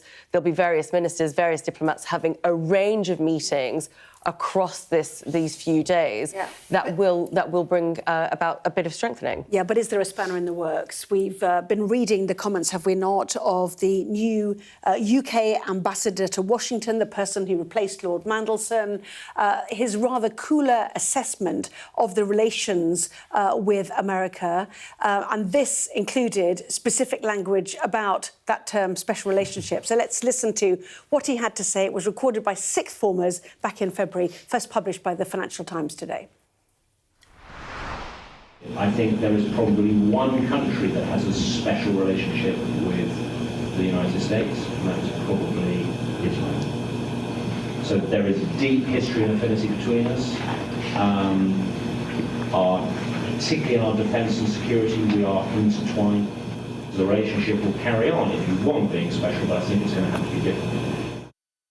So the term special relationship is backward-looking. It comes with baggage. I absolutely agree with him. You know, for many people, it is, you know, it's needy and cringeworthy. But you think this is specifically extremely difficult at this moment, don't you? This is a really, really difficult moment for your most senior diplomat. And let's not forget, the Washington Post is the most senior post in the British diplomatic system. For your most senior diplomat to say something on the cusp of the king, you know, going out there to his patch is not good at all. And the White House will have registered it, and there probably will be some interaction about that once this visit is over. And Christian Turner was there to sort of stabilise the situation. So it's not the biggest deal in the world, but the fact that it's happened now, I think, has given it a bit more credibility. But also the fact that even if you think it, as a diplomat, you shouldn't say it. OK. We'll get pictures within the next hour of people arriving for the state banquet tonight at the White House. It's a white tie at the White House. It's become quite rare, I read. The last one occurred in 2007 in honour of Charles's mother, Queen Elizabeth II. It was the only such occasion of the George W. Bush administration. So a white tie at the White House. Pictures a little bit later on. In the meantime, we talk about Lord Mandelson in the context of the new ambassador to Washington. The Prime Minister hasn't been having too much luck with his ambassadors, but today he saw off a Tory effort to make him face a parliamentary investigation over claims that he misled MPs over the hiring of Lord Mandelson as our man in Washington. It did come at a cost, though. 15 Labour MPs rebelled against him, and this evening's vote came after a succession of former officials gave their version of events around Mandelson's apparently hurried appointment. Here, then, is our political editor, Beth Rigby. The die was cast. The Prime Minister decided, the timetable was set. When I saw the pictures, I have to say it was like a knife through my soul. The truth is being covered up. Today's vote is about whether they want to be complicit in this cover-up. A trifecta of trouble for the Prime Minister. The monumental error he made in appointing Peter Mandelson as US ambassador haunting him still, as he faced two ghosts from his past, and a debate on whether to refer the Prime Minister to the parliamentary committee that took down Boris Johnson. First came Sir Philip Barton, in charge at the Foreign Office when Mandelson's appointment was announced, and by which time he says there was no turning back. At no point did anyone consult me, ask me. I was presented with a decision. There was no space, and told to get on with it. There was no space for dialogue. And what he didn't want to talk about was even more revealing. Do you think the Prime Minister's statement that full due process was followed is a fair description of what happened in Mandelson's case?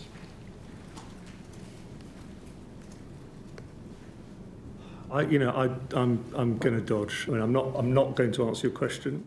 But he did say this about the timing of Mandelson's developed vetting the top level of security clearance. It was unusual for the announcement to be made before he received DV. Next up was Morgan McSweeney, the PM's former chief of staff and once his closest aide, here to take responsibility for giving the PM the wrong advice. The appointment of Mandelson as ambassador was a serious error of judgment. I advised the Prime Minister in support of that appointment, and I was wrong to do so. Advice he insists was based on lies Mandelson told him about the depth of his relationship with Epstein. How I understood it at the time was a passing acquaintance that he regretted having and that he apologised for. What has emerged since then was way, way, way worse than I had expected at the time.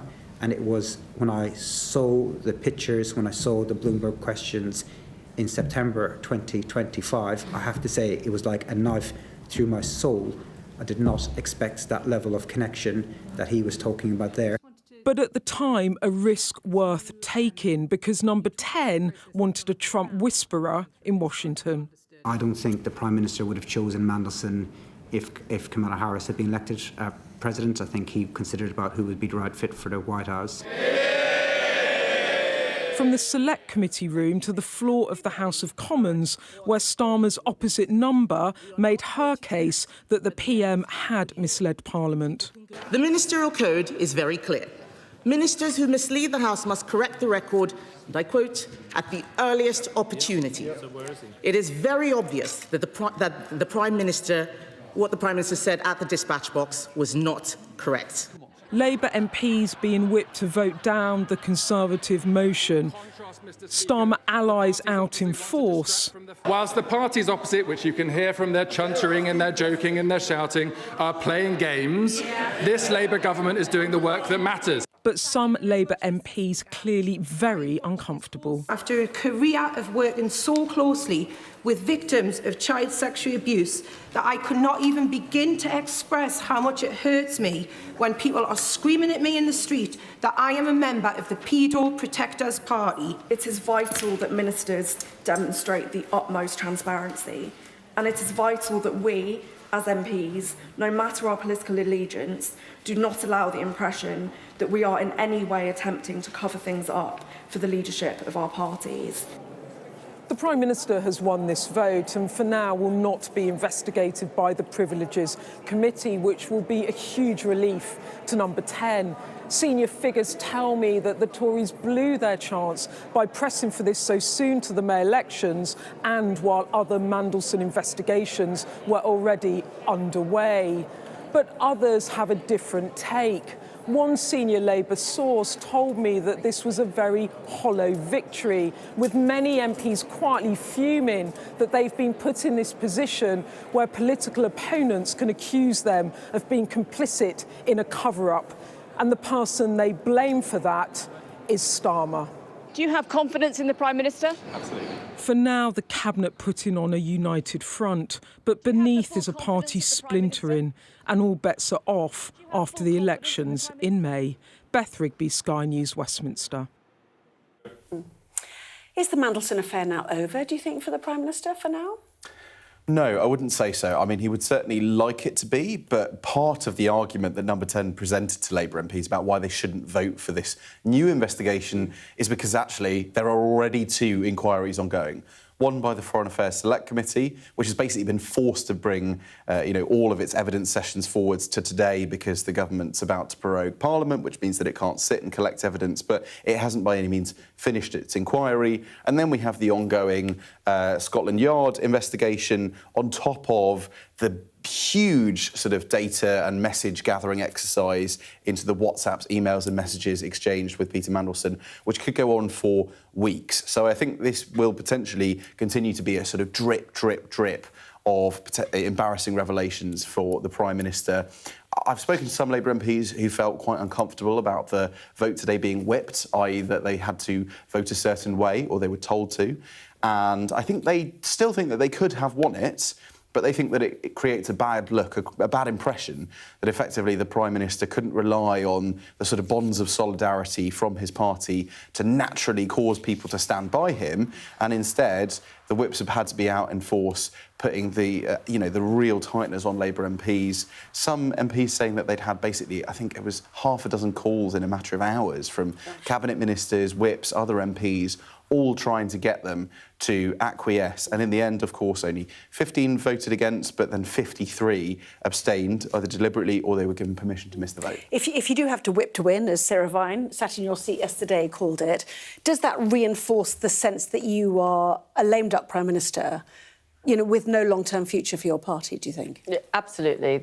In my mind, there is no question that we are now at the end game, because this is the fact that he's lost the confidence of his parliamentary party. What he has not lost yet is what is known as the payroll, which are his ministers.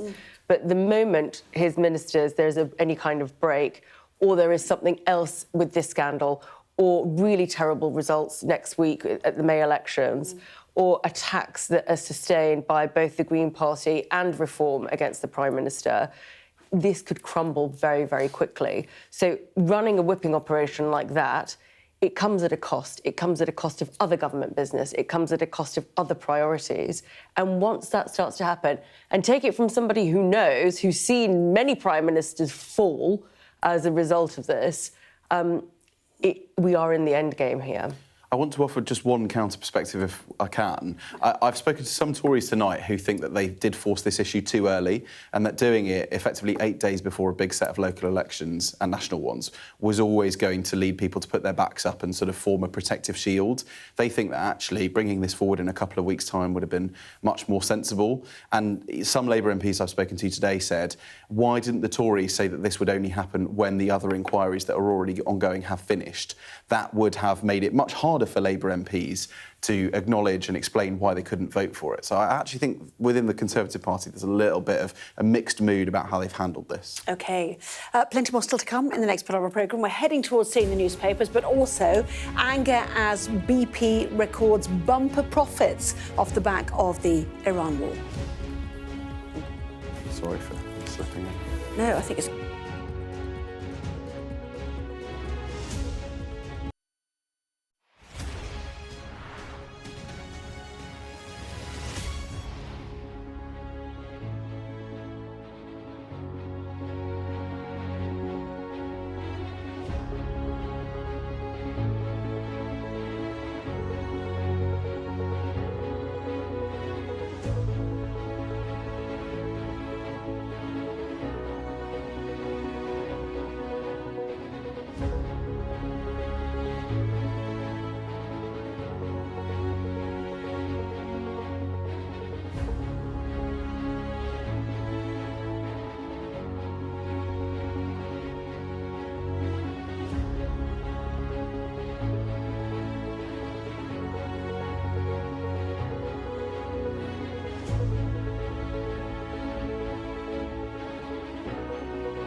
I urge you not to look away. If Hamas hands the hostages over, they will end this conflict. The world has been watching. Good to see you again. How are you? Did she say how he was? The conditions are awful. The jets were ordered to come back. Historic day here today. How will you respond if India does launch airstrikes? They'll be all out to war. I'm just going to put some body armor on. I'm Yalda Hakim. The best thing about being a Sky News journalist... Hi, darling. Beth Rigby, Sky News. ...is being a Sky News journalist. You said to people, I'm not coming back for more, but you have come back for more. Well, let's kick off. And make a statement. What can our Prime Minister say to you to not impose tariffs? He's coming out! What more do you need? We're trying to see as much as we can. We're in an area that's just been reclaimed. Mr. Zuma, Sky News. People are directly protesting. The whole neighborhood is rallied around her. It's been impenetrable to journalists over the last 2 years of war in Sudan. I've been waiting for this for 2 years. It doesn't feel like a big homecoming. It was never going to be pretty. War isn't pretty. Now, BP's profits for the first 3 months of the year have more than doubled to just under £2.5 billion off the back of market volatility caused by the Iran war. Oil prices surged in late February and are now up more than 60% so far this year. Well, energy campaigners accuse BP of profiting at the expense of households, but the company insists it is making sure fuel supply needs are met across the UK.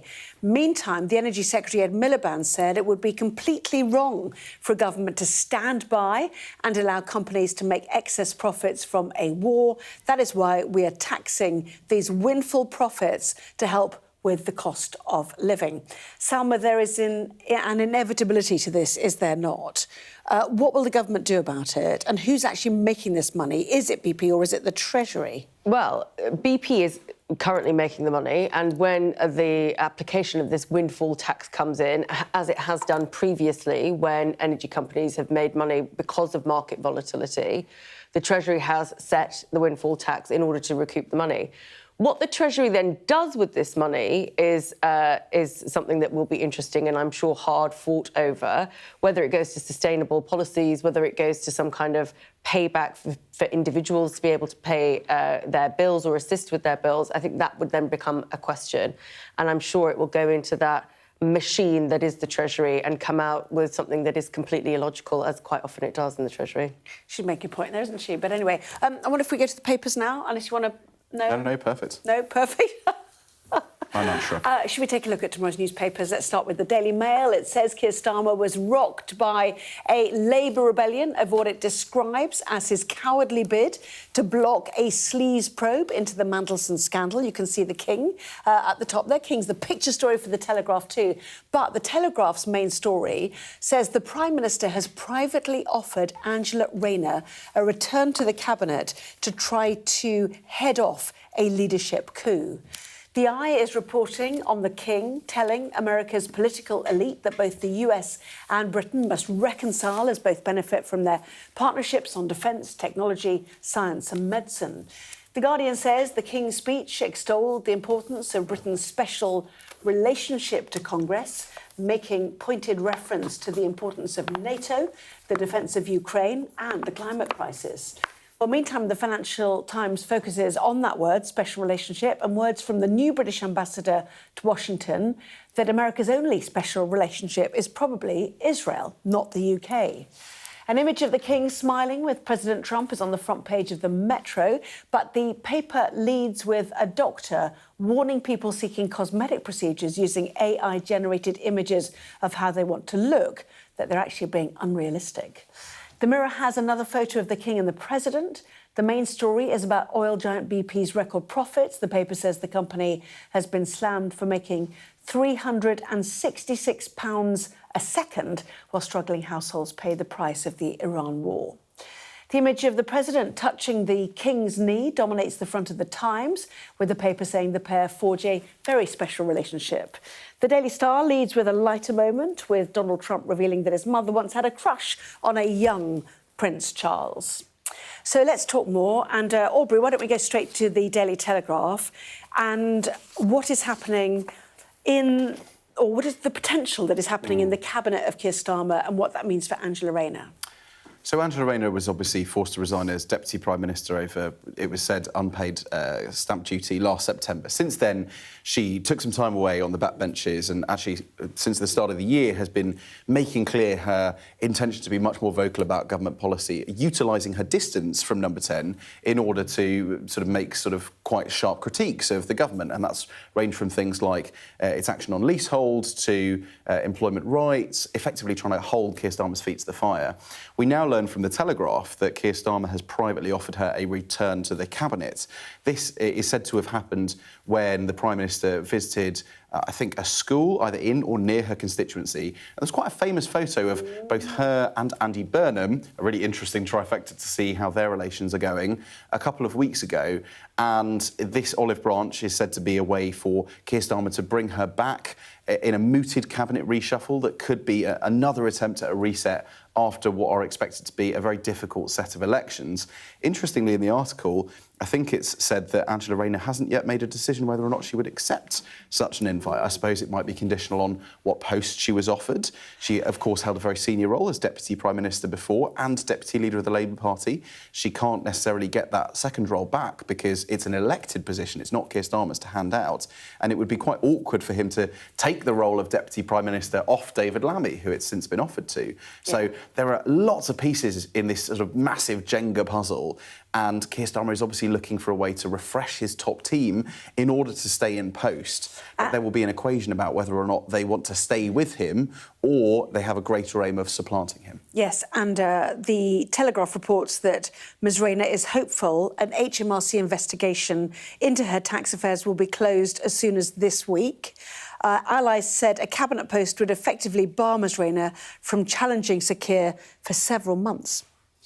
Well, I'm not entirely sure that that's true because if reports are to be believed, the Health Secretary has also been running his leadership campaign, so I don't think that being in the cabinet sort of necessarily stops you from attempting to put your ducks in a row, as it were. But I do think it's interesting because this cabinet reshuffle is not about dealing with the very real issues that the country is facing. It is about a survival.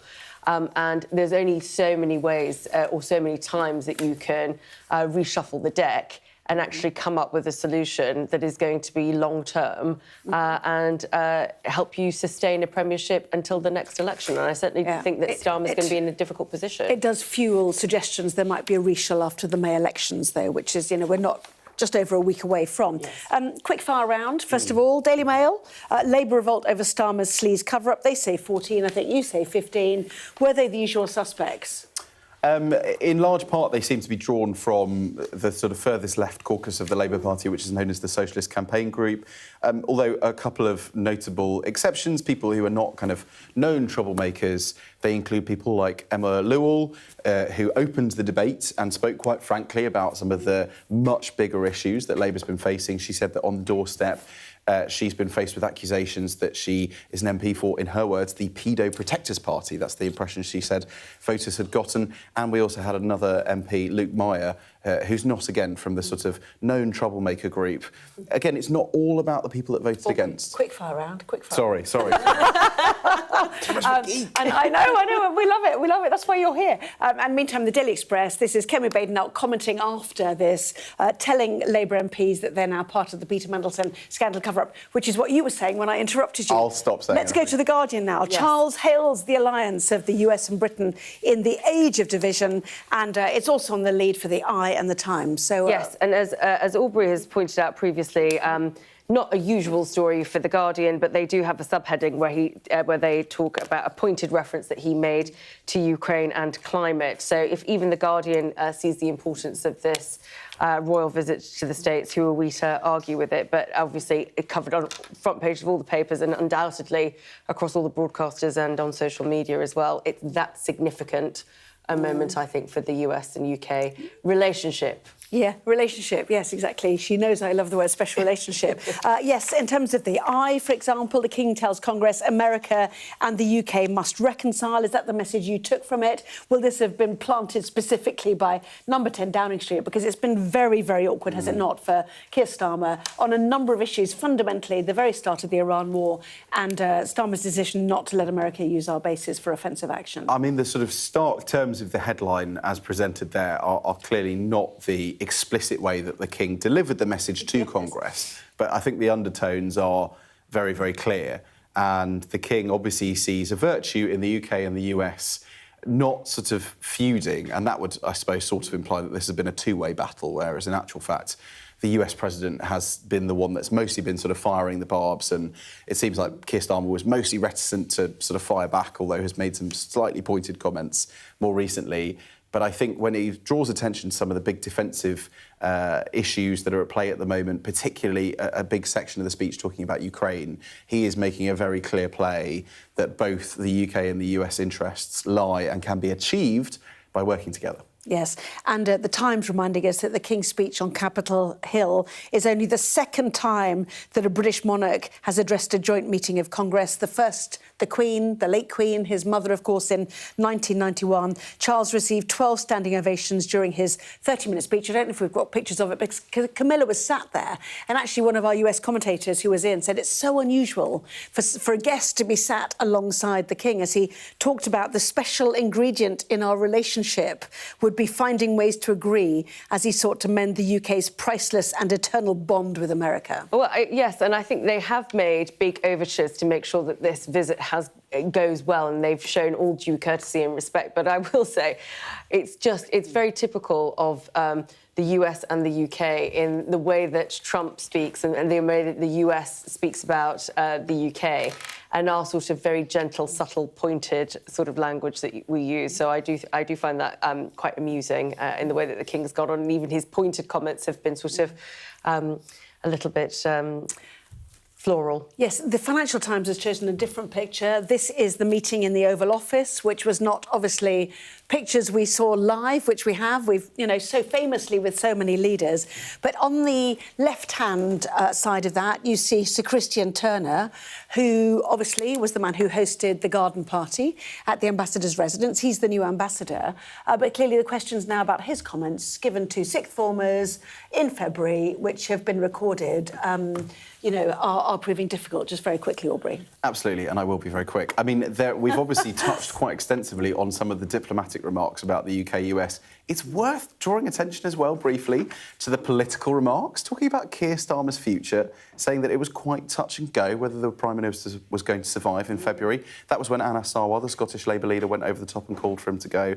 He called Keir Starmer a stubborn guy.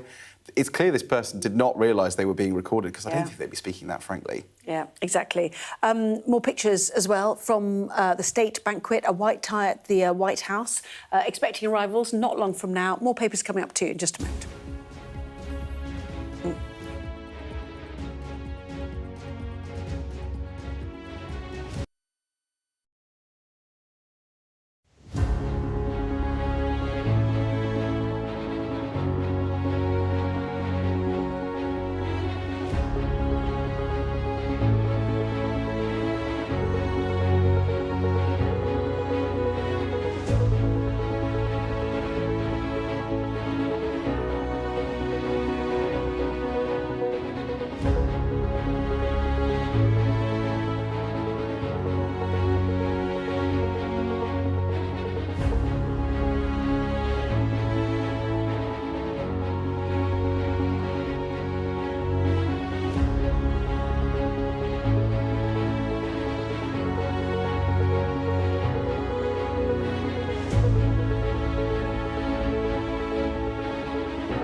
What's the best thing about being a Sky News presenter? Perfect. Let's bring you some breaking news. Being a Sky News presenter. I began by asking... Thank you so much. ...trusting us to tell her story. The battle for number 10. Sky News has been given exclusive access. Let me give you a sneak peek. It was the day those present would never forget. Why did you decide to open up and tell your story? So, time to take a closer look at more of the newspapers now. We're going to go to the Eye, which is about population growth, The suggestion is it is slowing as migration falls. And actually, the suggestion is only about, bear with me, 1.7 million people are projected to join the population between 2024 and 2034. Remember how many was in the Boris wave, of course. So, Aubrey, your take on this and what's the detail? Yeah, absolutely. So, effectively, the ONS has looked at the expected population growth in the UK over that 10-year period from 24 to 34. Initially, they had it at a rise of 3 million. It's now been revised down to 1.7 million. That is reflected in both the sharp fall in net migration that we've seen for a couple of years now, since I think it was kind of James Cleverly and Robert Jenrick that started introducing reforms and that have been continued by the Labour government, but also lower fertility rates. This obviously has massive implications for the UK economy, not least the benefits bill. Most major parties now are still committed to the triple lock, which guarantees, of course, that pensions will rise considerably. They might outstrip sort of earnings and average wage increases. And so there are, I think, probably questions that most politicians acknowledge privately but are still reluctant to talk about in public, about how we sustain a workforce that is diminishing in size to pay for a benefits bill of people getting older. Yes, and two issues, I suppose. One is if you are reliant on migration to spur your growth, this is an issue, and certain sectors that you mentioned as well, hospitality, for example, health and social care, massively rely on migrant population. But many people say there's an upside to all of this, of course, wouldn't they, who are anti-immigration at the levels we've seen recently. Yeah, absolutely. But I think the thing that misses, and that the argument has always missed around migration when it's just about numbers, is that it's not about the quality of the people that are coming in. So in and amongst these numbers, what you're also potentially missing are high-spending students that would leave the country. What you're also missing in these numbers is those people that would come here to invest and set up businesses, thus contributing to economic growth. But yes, there will be a different conversation, I think, in politics, which is not about the numbers of migrants coming through, but really about what is that economic picture, both in terms of our bills and our demographics and who's going to serve in sectors, but also what are we doing for our population generally to upskill people. OK, there's 1 minute 30 left. You've got time for like 40 seconds each on whatever story you want, which is under 16 social media. You have also got swearing in public and you've got the cost of side dishes in restaurants. Aubrey, you take your pick. Well, I was quite taken by the story on the front of the Telegraph, as a small piece which was talking about... That's going to be Salma's choice. We can both go for that one. OK, that one then. It says that there's a sort of crackdown by councils on abusive and sort of bad language. So this is being billed as a sort of freedom of speech threat, with 1 in 5 councils introducing bans on swearing, offensive language or shouting in public. I was just reading, I mean, some of the councils, in terms of what they banned, are quite sort of significant. Some of them are banning people picking up rocks or stones. Some of them are banning people from picking blackberries. I don't want to make this sound too conspiratorial. It's a survey. Not all councils will have responded. But, you know, it seems quite interesting, the use of these so-called, I've forgotten what they're called now, public space protection orders, I think. And potentially they're proliferating. Honestly. It just, I mean, I'm sure there's a lot of nuance and context that we haven't gotten from this little piece on the front page of the Telegraph. But I do like to swear, so I'm very against a ban. Don't let it out. Not here. OK, run out of time. You're anti it as well. Good, OK, I think we both agree on that. We won't get to the broccoli, but otherwise it was £13, or was it $13? I'm not sure. That'll make me swear. In the £13 a portion. It was in the Times. Read it yourself. Thank you very much indeed, Salma. Aubrey. Coming up, just when you think you've seen it all, the US announces a big change to who will feature on its passports. No guess.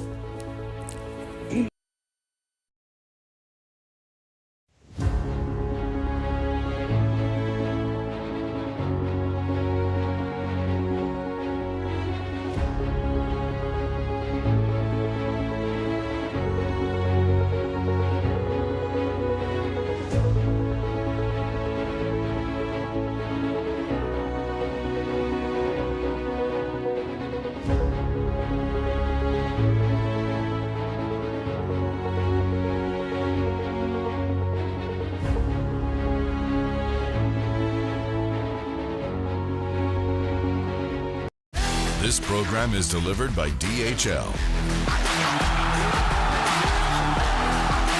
the official logistics partner of VSL. Welcome to the DHL Sports Hub on Sky News. Coming up, we'll hear from the first man to break the 2-hour barrier in the marathon after Sunday's race in London. And there's reaction from Matt Fitzpatrick as his 2026 season keeps getting better with a third victory of the year, this time alongside his little brother. But we start with the resumption of the Formula One season this coming weekend and a defiant world champion Lando Norris, who insists it's still too soon to rule out a successful defence of his and McLaren's drivers and constructors titles. That's despite a difficult start to 2026, which has left the back-to-back winners already lagging behind Mercedes and Ferrari. Norris is yet to claim a podium finish since the new campaign began, and he, along with Oscar Piastri, failed to start the Chinese Grand Prix due to issues with each of their cars. Piastri did respond to that with second place in Japan, and Norris hopes a 5-week enforced break has allowed McLaren to make some headway on their rivals as F1 gets underway again in Miami. There's been a lot of work, but there's work from every single team on the grid, so it's more can we make bigger jumps than what others are doing, and that we'll find out in Miami. But the team have been working very hard. We knew we didn't and haven't had the start that we wanted. So we hope it's kind of favoured us a little bit more, but time will tell. Yeah, too early to rule out a successful title defence. Far too early, surely. I mean, I would like to think so. Of course, we've come back from a lot worse in other seasons, and still, as a team, went on to win a constructors. So there's no point rolling it out until that chance is gone. We're still, only 3-4 races in. So, yeah, no, we're patient. We know we have some good things coming, but we have good competition, and we know it'll be tough no matter what. We just have to keep our heads down and keep focusing on ourselves, that's all. Well, one of the big stories during the pause in action brought about by the ongoing Middle East conflict has been that Max Verstappen's race engineer, Gianpiero Lambiase, is to move from Red Bull to McLaren by 2028 and become their new chief racing officer. McLaren say they'll respect Lambiase's current contract rather than try to bring him in early. But what could that mean for Verstappen? Well, they've worked together for more than a decade, and the Dutchman's own future in F1 is uncertain after his criticism of sport's new regulations. I couldn't be happier with Lando and Oscar. We have long-term agreements with them, and I think it's the greatest driver pairing on and off the track. So we have no intention of replacing any of our two superstars. Obviously, if one were to go away, then yeah, Max is a huge talent, but I'm not anticipating that. Where might he go? If I had to bet, I'd say to Mercedes. Well, Norris and Piastri are 5th and 6th in the standings, and will have Lewis Hamilton in their sights during round 4, which also includes the second sprint race of the season. At the top, Kimi Antonelli leads his Mercedes teammate George Russell by 9 points. Antonelli will head to the United States looking for a third DHL fastest lap of the campaign after claiming his second at Suzuka last time out. He took that on lap 49 of 53, going just over 1/10 of a second better than Russell. Ferrari showed they're the team to beat in the DHL fastest pit stop in Japan, with Hamilton's visit of exactly 2 seconds, the quickest of the year yet. The Italian constructor is already 36 points ahead of Mercedes in those standings. Piastri, meanwhile, was driver of the day, presented by Salesforce following that second place finish, which was certainly McLaren's most encouraging result yet. The Australian hopes to build on that in Miami, where rules are being adjusted to appease driver concerns over safety and certain elements of competition.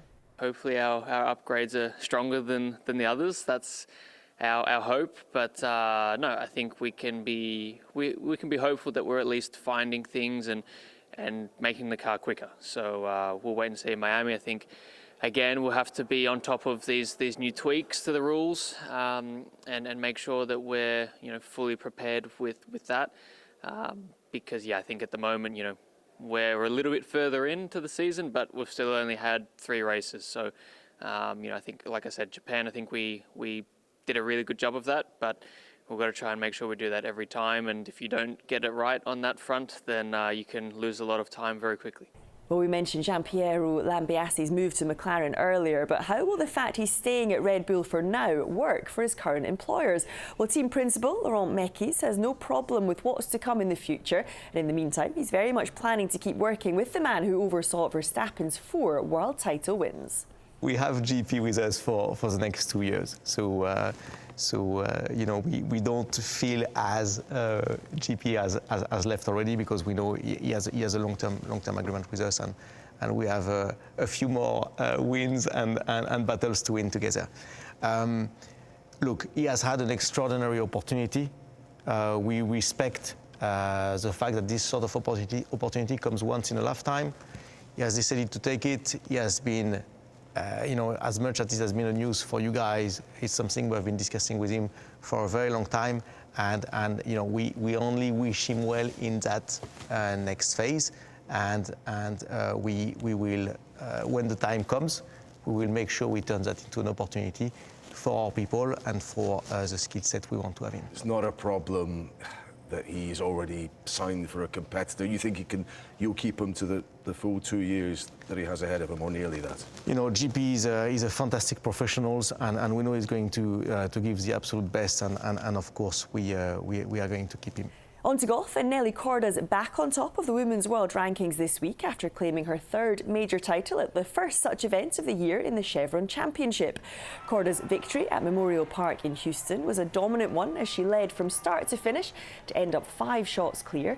The American equalled the record low 54-hole score on the way to her second LPGA Tour success of the season, but insists it was more difficult to see it out than it looked. That was a hard weekend, honestly. Having that big of a lead, it's not easy. It was definitely one of the hardest things I've had to do mentally, but I have an amazing support system, amazing family right behind me, an amazing caddy that's on the bag, and just happy to get it done.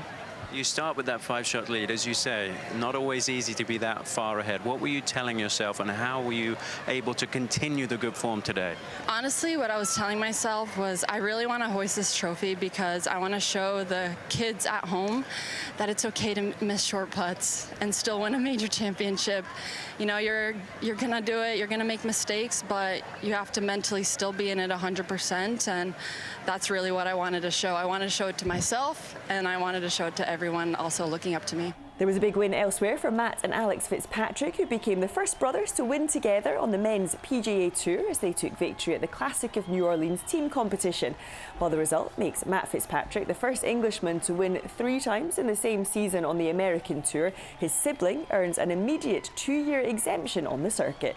He was fantastic on that back 9, as he was yesterday as well, and yeah, I mean, to finish that, you know, I said just give us a chance on the last, and obviously to hit a bunker shot like that, it was nice to give him the easy tap in there. Well, there's a couple of shots out there that are insane. Your shot behind 13. How does it feel? Now I got to get past all the bad stuff. PGA Tour winner. How does it feel? I don't know. It won't sink in. I've got a flight booked for Turkey tonight, so yeah, I don't know. I'm just, you know, it's amazing to be here with him, my mum and dad. Just, yeah, a lot of hard work, and I can't believe we've done it. Now imagine making your marathon debut and achieving something nobody else has done previously by completing it in under 2 hours, only to find it still wasn't enough to win the race. Well, that's what happened to Ethiopia's Yomov Kejelka on the left here as he finished second in London, 11 seconds behind the defending champion Sebastian Sawe. Kenyan Sawe's time of 1 hour, 59 minutes and 30 seconds is 65 seconds better than the previous world record set in 2023 by Kelvin Kiptum. Approaching the finishing line, always there is a lot of fatigue, and it's a matter of this job, and my mind was ready and I was to cope up with, and finally what comes today was good. I think is something not to be forgotten. Be something to be remembered, and it will remain in my mind forever. This program is delivered by DHL, the official logistics partner of VSL. We're trying to see as much as we can. We're in an area that's just been reclaimed. Mr. Zuma, Sky News. People are directly protesting. The whole neighborhood has rallied around her. It's been impenetrable to journalists over the last 2 years of war in Sudan. I've been waiting for this for 2 years. It doesn't feel like a big homecoming. It was never going to be pretty. War isn't pretty.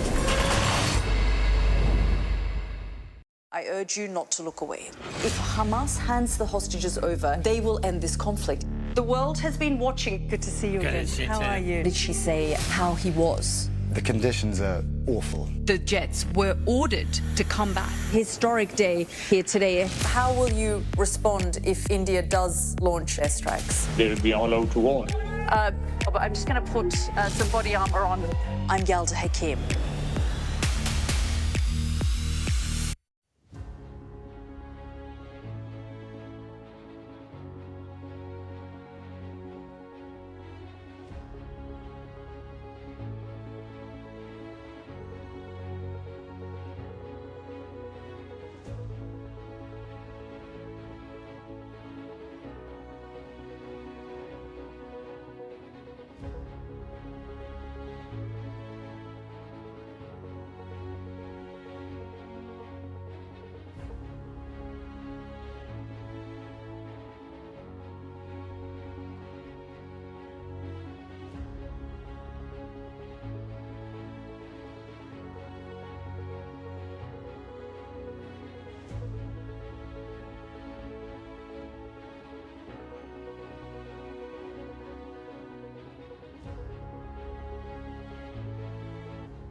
This is Sky News, the headlines. King Charles hails the UK and America's irreplaceable and unbreakable bond in a speech to the US Congress aimed at reaffirming a partnership. Whatever disagreements we may have, we stand united in our commitment to uphold democracy.